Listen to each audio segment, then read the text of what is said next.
დავიწყოთ დღევანდელი სახარების განხილვით. საერთოდ ძალიან კარგია ესეთი ერთად შეკრება და სულიერი საუბრები. არა მარტო როგორც სასულიეროებით, არამედ მორწმუნე ადამიანები რომ შეიკრიბონ და რაღაც სულიერი საკითხი ერთად წაიკითხონ, ოჯახში რაღაცა ერთად წაიკითხონ. თუმცა ჩვენ იმდენად გადავეჭიეთ, რომ ეგრე არ გვიადვილდება. ადრე რაღაც ესეთი წავიკითხე, რომ ორმა ხალბატონმა გადაწყვიტა, რომ მოდიო შევიკრიბოთო და რაღაც სულიერ საკითხზე ვისაუბროთ. კარგიო და შეიკრიბნენ. და დაიწყეს საუბარი, ეხლა რაზე საუბრობენ, რომ აიო, გახსოვსო ჩვენს მრევლშიო ერთი ხალბატონი რო იყო რაღაც წიგნის თაობაზე რო ესაუბრებოდაო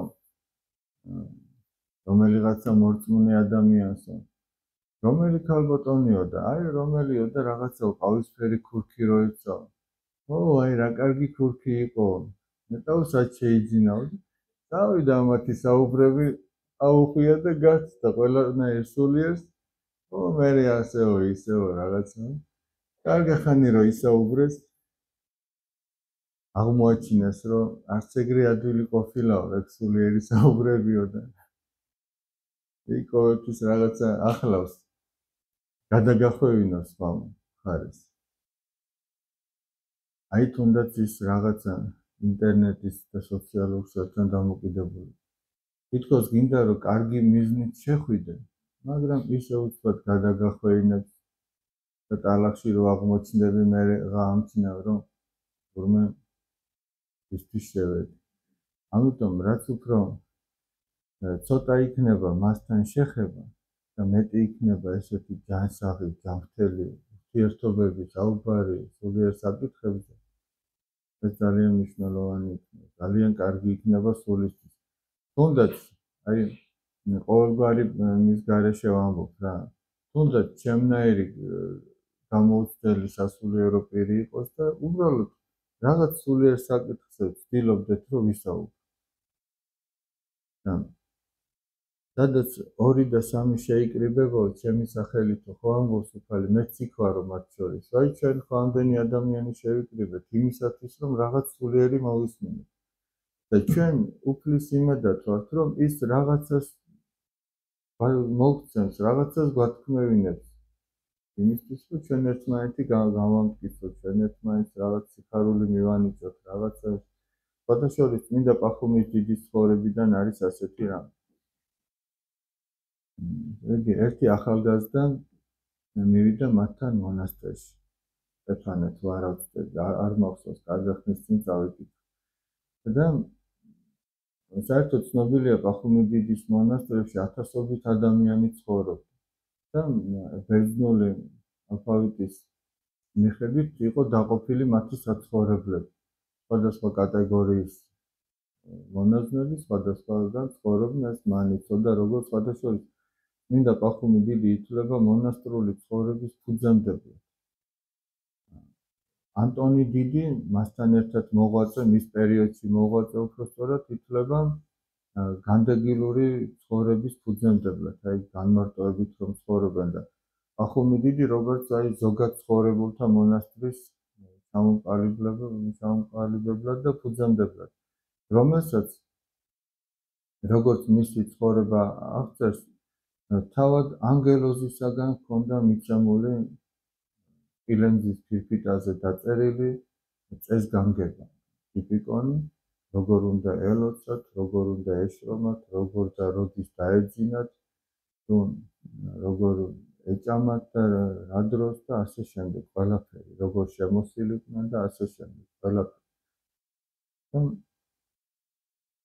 დაუძახა ერთხელ მონასტრის მამებს და გამოიყვანა ეს ახალგაზრდა კაცი, გამოუცდელი და უთხრა რომ დღეს შენ წარმოთქვი სიტყვა. არსებობს მონასტერში ასეთი ტრადიცია, რომ საძმოს კრებები იმართება. სხვადასხვა ჩვენ 8 თვენის თაზე ვიყავით და წილად ეგ ბედნიერება ვატოფედის მონასტერში, რომ მათ საძმოს კრებაზე დავესწარი. მამა ეფრემი წინამძღვარი საქართველოს არაერთხელ ყოფილა. მამა ეფრემი მთელ კრებულთან ერთად, საძმოსთან ერთად განიხილავდა წმინდა ისააკ ასურის სწავლებას. ერთ-ერთი ბერი კითხულობდა, ის გააჩერებდა, განმარტავდა, რას ნიშნავდა. ჩვენ ახლა რა თქმა უნდა ბერძნული არ გვესმოდა, მაგრამ იქ ქართველი ბერები არიან და ჩვენ იქ საქართველოსთან ჩასულები ვინც ვიყავით, აქ ცოტა მოშორებით ვისყიდით და ის ქართველი ბერი ჩვენ გვეუბნებოდა, რაზე იყო საუბარი. ძალიან საინტერესო იყო და ძალიან გამოიწვია პირადად ჩემს. და გამოიყვანა პახუმი დიდმა ეს ახალგაზრდა მოღვაწე და ახლა იქ ვინც მონასტერში დიდი ხნის მისულები იყვნენ და მართლაც დიდი მოღვაწეები, შეურაცხო ფილად იგრძნეს თავი, რომ ამ პატარა ბიჭმაო ჩვენ რა უნდა გვასწავლოს. და ზოგმა დატოვა იქაურობა და წავიდნენ თავის კელიებში. და შემდეგ დაუძახა მათ და ამხილა ამპარტავნების გამო. რომ ჩვენ ვფიქრობთ, რომ ამისგან ვერ მოისმენთ სული სასარგებლო სწავლას. მე მისგან დიდი სულიერი სარგებელი მივიღო მისი მოსმენით. მაგრამ თქვენო ჩვენი ამპარტავნების გამო დატოვეთ იქაურობა, რომ თქვენ თავზე დიდი წარმოქმნა გაქვთ და ვფიქრობთ, რომ ამისგან ვერანაირ სულიერ სარგებელს ვერ მიიღებთ. შეურაცხყოფილად იგრძნით თავი. ეს ამპარტავნების ნიშნად ჩაუწვა. და თვითონაც ესეთი იყო წმინდა პახუმი დიდი. აი მაგალითად, ესე იგი მონასტერში ბერების საქმიანობა იყო, რომ ფინიკის ტოტებისგან კალათებს წნავდნენ, თოკებს წნავდნენ, ამას გაყიდიდნენ და ამეთი შემოსავლით არსებობდნენ. და ერთ დროსაც ახლა როგორც აქ ჩვენთანაც არის ხოლმე, რომ აი რომელიმე ბავშვს მოუნდება, რომ ცოტა ერთი კვირი თუ სამი დღით მონასტერში წავა, იქ ბერების ცხოვრებას გაეცნობა რაღაც. როგორც ჩანს, მათთანაც იყო იმ კვირას მისული ერთ-ერთი ბავშვი და როდესაც ესენი კალათებს წნავენ, ეს ბავშვიც ეხმარება და თვითონ პახუმი დიდის ხო წნავს და ბავშვი ეუბნება, მამო, ბოლოებსო ეგრე ნუ უგრეხავო, ცუდი გამოვა. ანუ 2-3 დღის მისული ბავშვი ეუბნება მონასტერში დაბერებულ კაცს.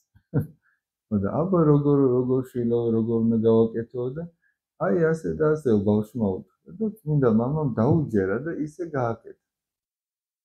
აი რატო ვამბობ ამას, რომ არ არის ადამიანი გაკერპებული თავის აზრში, რომ არა, ხო შეეძლო ეთქვა, რომ შენ რა იცი, მაგრამ მე არ უთხრა. არ შეურაცხყო, არ დაამცირა. პირიქით, დათვალა ღვთისნებად, რომ ბავშვისგან რაღაც მოისმინა და ესე გააკეთა. ეგ შეუძლიათ დიდ ადამიანებს, სულიერ სიმაღლეს მიღწეულ ადამიანებს. პატარა კაცი ეგრე ვერ იქცევა. პატარა კაცი გაბრაზდება, შენ როგორ მასწავლი, მე შენზე უკეთ ვიცი, მე შენზე დიდი გამოცდილება მაქვს, ასე შემდეგ რა ვთქვი. და სიტყვები მოუვა ხოლმე ადამიანს ამ დროს თავში, ფართო ასორტიმენტია, როგორც თქვენ და შეუძლია თქვენი თქვას. დღევანდელი სახარება.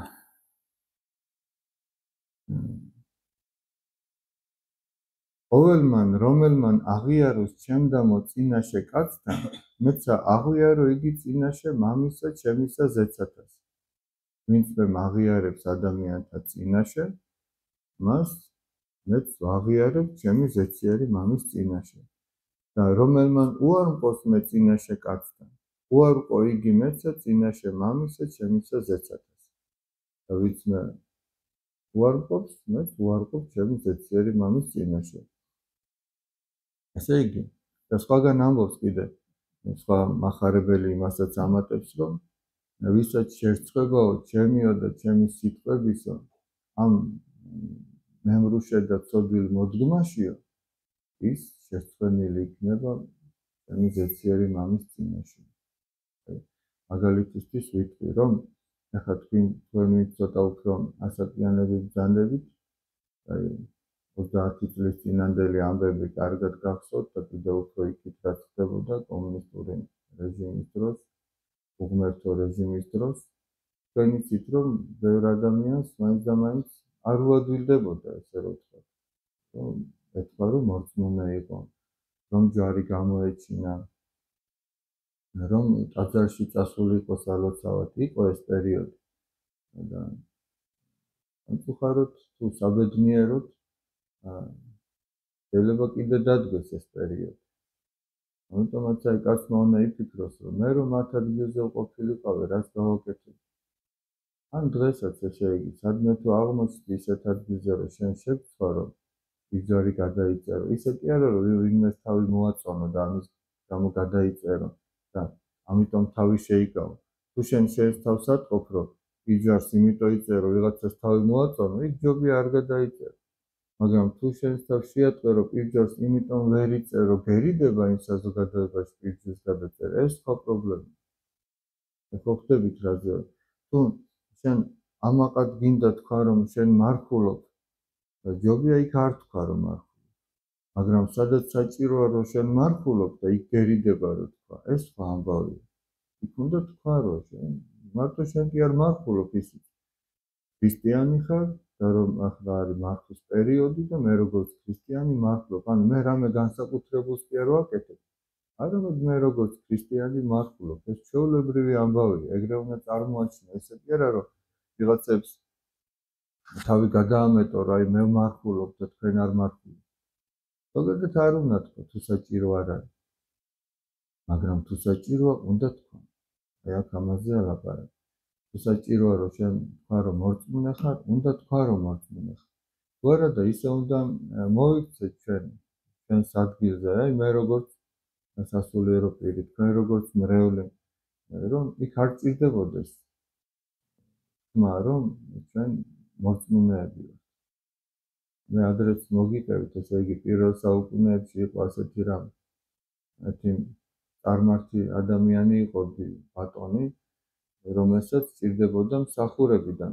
აიყვანა ერთ-ერთი ქრისტიანი მსახური. ზოგადად აქვე მინდა ვთქვა, რომ ქრისტიანები ყოველთვის გამოირჩეოდნენ ძალიან დიდი პასუხისმგებლობის გრძნობით. თავისი საქმისადმი ასეთი პასუხისმგებლობითი დამოკიდებულებით, რომ პირნათლად შეესრულებინათ. და რატომ? იმიტომ რომ ქრისტიანს წამს, რომ მას ღმერთი ყველგან უყურებს. არა მარტო უყურებს, არამედ აი როგორც წმინდა იოანე ოქროპირი ამბობს, ესე იგი ფრთხილად იყავითო აზრების მიმართო, რადგან თქვენი აზრებიო ზეცაში ისმის. ისე კი არა, ეს მარტო ჩვენ კი არ მოგდის. ეს ჩვენი აზრები, რაც ჩვენს თავში ტრიალებს და რასაც ჩვენ ვეთანხმებით, ახლა თუ მივიტყუებით, ეს აზრები ზეცაში ისმის და ეს ქრისტიანს ახსოვს. და როგორც მოციქული პავლე ამბობს, ყველაფერი გულით აკეთეთ. არა როგორც კაცისა, არამედ როგორც ღვთისა. და დღეს სამწუხაროდ ჩვენ ამაში მოვიკოწლებთ. აი დღეს შეიძლება ადამიანი მონათლული იყოს, თავს თვლიდეს ქრისტიანად, მაგრამ ისე მიაფუჩეჩოს რაღაცა და ისე მიაგდოს, რომ ხელმეორედ გასაკეთებელია რაღაცას რო აკეთოს. აი ეს არ გქონდეს, რომ დგას ის ღვთის წინაშე და რომ ის ღვთისას აკეთოს. მოციქული პავლე ამბობს, აკეთეთ როგორც ღმერთისა და არა როგორც ადამიანისა, გულით აკეთეთ, რომ იქ შენ სინდისი არ გამხილებდეს, რომ იქ თავზე დგომა არ გჭირდებოდეს. ესე უნდა აკეთო და ქრისტიანი აი ამ სიტყვის სრული გაგებით, ვინც ცდილობს, რომ მართლაც ქრისტეს მიღვაწოს, ესე აკეთოს. მაგრამ ის, ვინც შეიძლება მხოლოდ მონათლულია და თავს ქრისტიანად თვლის და არ ცდილობს, რომ ღვთისმცნობით იცხოვროს, იმას შეიძლება მიაფუჩეჩოს. და ეგ არ არის ქრისტიანული დამოკიდებულება. და ეხლა მე ვიზეთ ვამბობ, ის ნამდვილი ქრისტიანები იყვნენ და იმ წარმართ ბატონსაც სწორედ ესეთი უნდოდა მსახურად, ვისაც ბოლომდე ენდობოდა. ვინც სინდის არ გაყიდიდა არაფრის გამო. აი მაგალითად იყო ასეთი მესამე საუკუნის ბოლოს კონსტანტინე ქლორუსი. იმპერატორ დიოკლეტიანეს დროს მან თურმე რომი 4 ნაწილად დაყო და თანა იმპერატორები ყავდა, თანამმართველები და ერთ-ერთი იყო კონსტანტინე ქლორუსი. ეს იყო მამა კონსტანტინე დიდისა. რომლის დროსაც ქრისტიანობის დევნა შეწყდა 313 წლის მილანის ედიქტის საფუძველზე და ეს კონსტანტინე ფლორუსიც როგორც ჩანს მორწმუნე კაცია და ნახეთ რა გააკეთა, როდესაც ის თანაიმპერატორი გახდა, აი ვის ენდობოდა, ნახეთ აქ რა ჩანს, ვის ენდობოდა.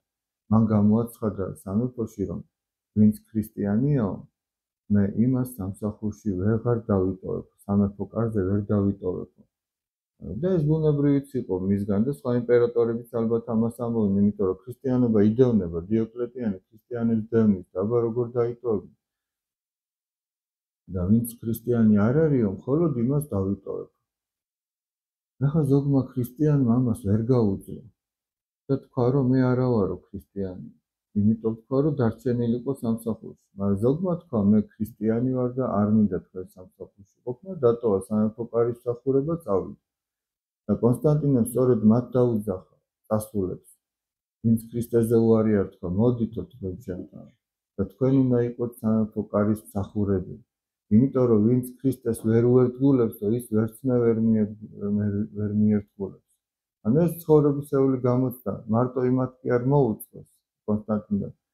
ეს ამ ცხოვრებისეულ გამოცდას ჩვენ თითოეული გავდივართ, რომ სინდის შენ უერთგულებ და რაღაცა ხორციელზე უარს იტყვი, თუ ესე იგი იმ ხორციელი რაღაცის გამო სინდის ფეხს დააბიჯე. და საბოლოო ჯამში აღმოჩნდა, რომ ვინც სინდის ფეხი დააბიჯა, სამსახურიც დაკარგა და ქრისტეც. და ვინც ქრისტეს უერთგულა, მან ქრისტეც შეიძინა და სამსახური. და ამიტომაც ეს წარმართი ბატონი ცდილობდა, რომ ქრისტიანებს დაყრდნობოდა და დაუძახა ერთ ქრისტიანს და უთხრა, რომ შენ მოდიო მსახურად დაიყენა, ოღონდ მას არ ამოიღებს საერთოდ ქრისტიანობაზე. არაფერს არ იტყოდა, წარმართი იყო და არ უნდოდა, რომ ის ოჯახში, მის ბავშვებთან ვიღაცას ქრისტიანობაზე ელაპარაკა. კი ბატონო, ამან უთხრა და მართლაც გავიდა თვეები, გავიდა წლები, 3 წელი გავიდა და ეს წარმართი თვითონ ეკითხება ამ ქრისტიანს, რომ ესწავლებინა ქრისტეს მოძღვრება. თვითონ სთხოვდა. რატო? იმიტომ რომ ის თავისი საქმით, თავისი ცხოვრების წესით იყო ამხსარებელი ქრისტეს და ის იმდენად მოსაწონად ცხოვრობდა, რომ მიუხედავად იმისა, რომ სიტყვა არ დაუძრავს ქრისტიანობის შესახებ, მოუნდათ, რომ მისნაირი ადამიანები გამხდარიყვნენ. აი ამას ძალიან დიდი მნიშვნელობა აქვს. იმ ადგილზე, სადაც ჩვენ ვართ, თუ ვინმეს, ესე იგი, მოუნდა, რომ ჩვენ მოგვბაძოს და შენი რწმენა მიიღოს, ეს ნიშნავს, რომ ჩვენ სადღაც საქმით ვქადაგებთ. მაგრამ სადღაც შეიძლება ჩვენი აზრები და ჩვენი ისინი ყველას მოვახვიოთ თავზე და ჩვენი დანახვა არ უნდოდეთ, ჩვენი მოსმენა არ უნდოდეთ, ერთი სული გქონდეთ, რომ გავჩერდეთ. არის ხომ სამწუხაროდ ესეთი შემთხვევები, მით უფრო ეს ემართებათ, ვინც აი ახალი მოსულია ტაძარში, რომ აქედან რომ მიდის, უნდა რომ თავისი ოჯახის წევრები დამოძღვროს, ესე იგი, ყველაფერი ურჩიოს, ყველაფერი ასწავლოს, მაგრამ მერე ხდება, რომ ესე ადგილი არ არის. მაგრამ სადაც საჭირო, უნდა თქვა. მაგაზე ალაპარაკ. ნუ გონებთ ვითარმედ მოედმე მიფენად მშვიდობისა ქვეყანასა ზედა. ახლა ადამიანი შეიძლება გაუჩნდეს შეკითხვა. უფალი ამბობს, ნუ გონიათ, რომ მშვიდობის მოსატანად მოვედი. არა მოედ მიფენად მშვიდობისა, არამედ מחვილისა. მშვიდობის მოსატანად კი არა, מחვილის მოსატანად მოვედი. და ახლა ნახეთ რაზე ლაპარაკ. რამე თუ მოვედ განყოფად კაცისა, მამისაგან თვისისა. რომ ადამიანი თავის მამისგან გამოუყო. და ასული დედისაგან თვისისა და ზალი დედამთილისაგან თვისისა. და მტერიყვნენ კაცისა სახელოვნი თვისნი. ძალიან საინტერესო რამე. ოღონდ ახლა აქ ამას იმას კი არ ამბობს, რომ მამა და შვილი ერთად ვერ იგდებოდნენ, დედა და შვილი ზალდედამთილი, არა. აქ ლაპარაკია იმაზე, რომ იგი მე ის მოვიდა ჭეშმარიტების მოსატანად და რომ სიცრუე და ჭეშმარიტება ერთად ვერ იქნება. მათ შორის რომ მახვილი და სიცრუე და ჭეშმარიტება ერთმანეთთან მშვიდობაში ვერ იქნები. თორე ხა ყოფილა მაგალითად წმინდა ბარბარეს ცხოვრება. წმინდა ბარბარე ვისი ხელით იქნა მოკლული, მამის ხელით იქნა. ყოველი ყრმები თავისი მშობლების ხელით იქნენ მოკლული. შუშანი დედოფალი, აბა თავისი მეუღლის მიერ და ასეთი რამდენი შემთხვევა ყოფილა. რომელსა უყვარდეს მამაი ანუ დედაი უფრო ის ჩემსა, არ არის იგი ჩემდა ღირს. და რომელსა უყვარდეს ძე ანუ ასული უფრო ის ჩემსა, იგი არ არის ჩემდა ღირს. და რომელმან არა აღიღოს ჯარი თვისი და შემომიდგესნე, იგი არ არის ჩემდა ღირს.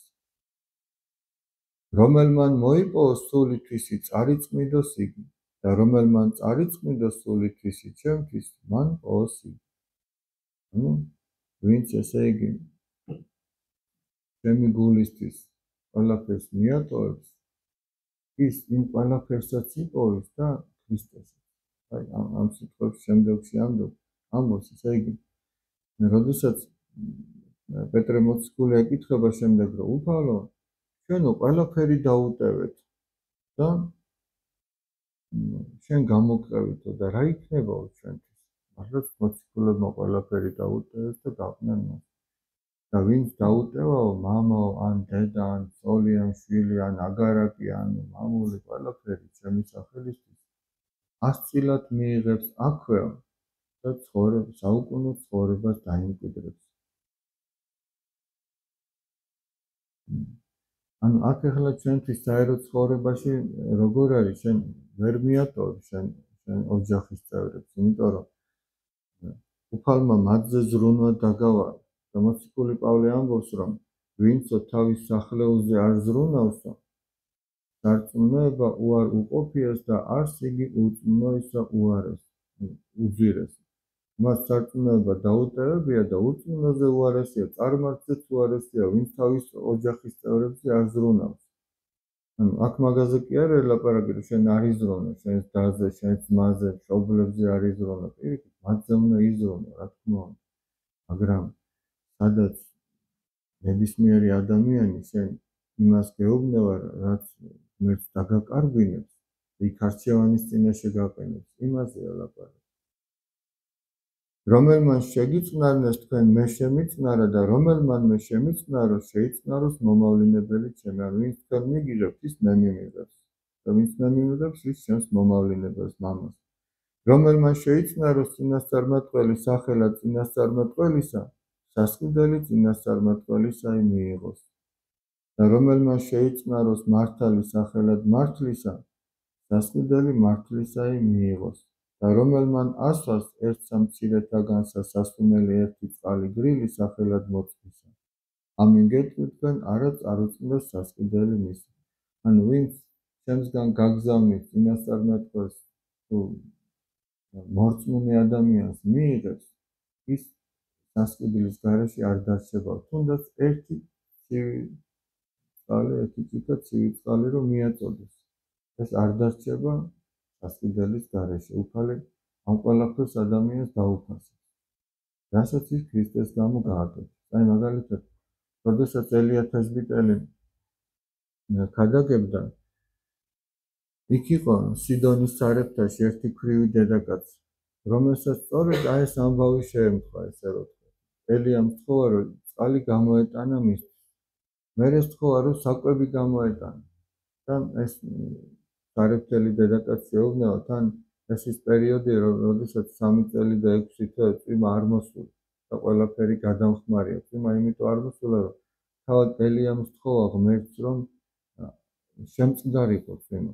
იმიტომ რომ იქაური მოსახლეობა ბაალის კერპს ეთაყვანებოდა და ბაალის კერპი მათთვის იყო წვიმის ღმერთი, რომელსაც შეეძლო წვიმა მოეყვანა და მოსავალი მოსულიყო და სწორედ იმ ღმერთის უსუსურობაში, იმ ეგრეთ წოდებული ღმერთის ბაალის კერპის უსუსურობაში მოწმებლად, ანუ განსამტკიცებლად ხალხისა და დასაჯერებლად სთხოვა ღმერთს, რომ წვიმა არ მოსულიყო და ალბათ თუ მოიყვანდა ის ბაალის კერპი და 3 წელი და 6 თვე მართლაც არ ყოფილა.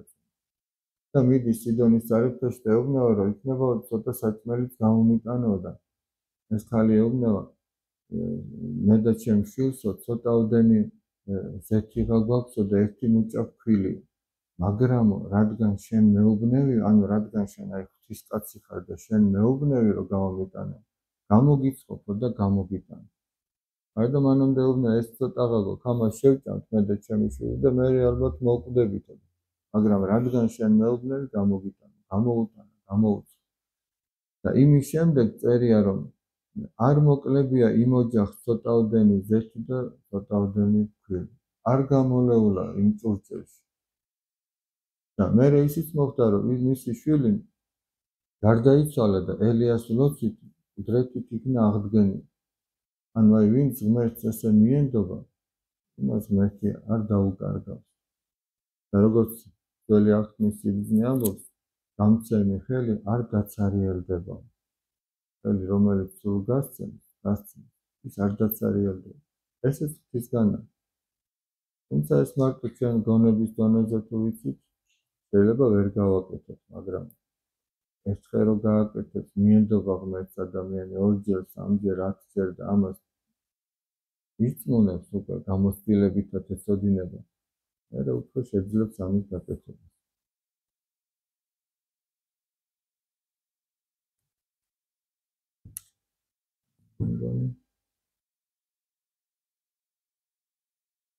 დაიღო.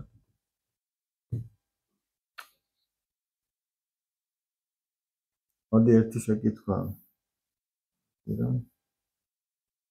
არ ვიცი რატომ, მაგრამ მაგალითად რომ შევიძენ თუნდაც განსაცმელს ან რაიმეს, სულ მგონია ამით ცოდა. რადგან მგონია რომ მომეწონა და ვიყიდე რაღაც ეს ცუდია და ამ ქვეყნიური ცუდი მგონია თუ სურვილი გაქვს რომ კარგად გამოიყურებოდე და მძიმე ცოდებში რომ ვარ, ამას ისე არ განვიცდი როგორც აი ამას. მაგალითად როგორ მოვიცი.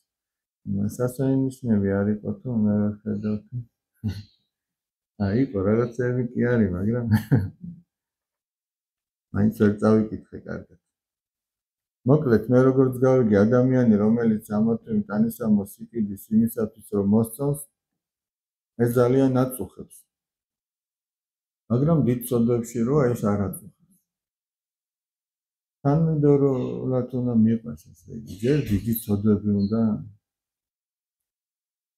გამოსწორდეს, ესე რომ ვთქვათ, იმიტომ რომ ახლა ის ზოგჯერ არის რომ ესე იგი ადამიანი აი რაღაცა მრუშობის ცოდვაშია, რაღაცას ქუდობის ცოდვაშია სიტყვაზე. და მოდის და რაღაცა წვრილმანებს კითხულობს. მაგალითად როგორიც არის რა ვთქვა. ვაი, დილით ესე იგი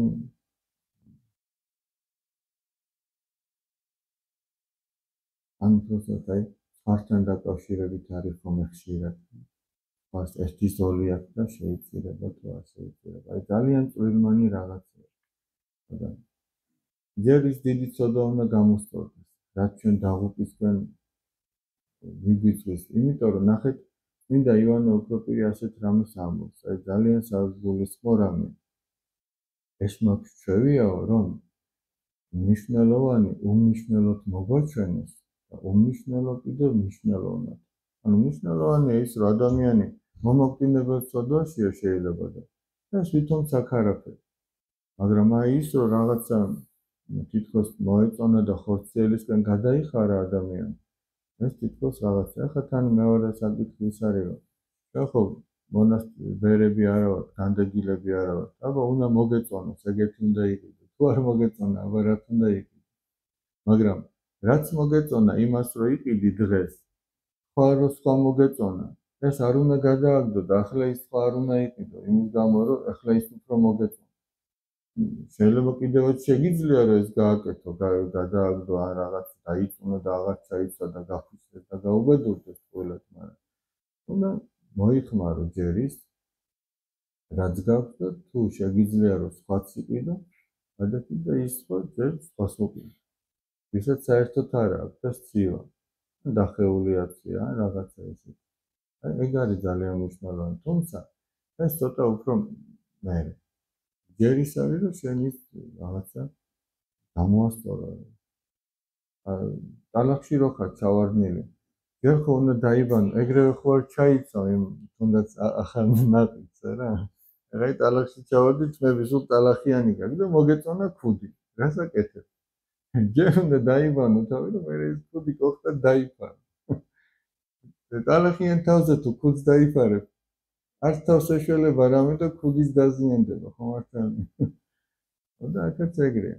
ჯერაც ყველაზე მეტად გაწუხებს იმას, უნდა მიხედო, გამოასწორო ის მომაკვდინება სოდაში თუ ფეხი გიდგას, ამოიღო იქიდან, შეინანო და მე კი ბატონო სხვა სულიერ საკითხებზე წიფიქრო. კარგი, მოდი ამით დავამთავრე.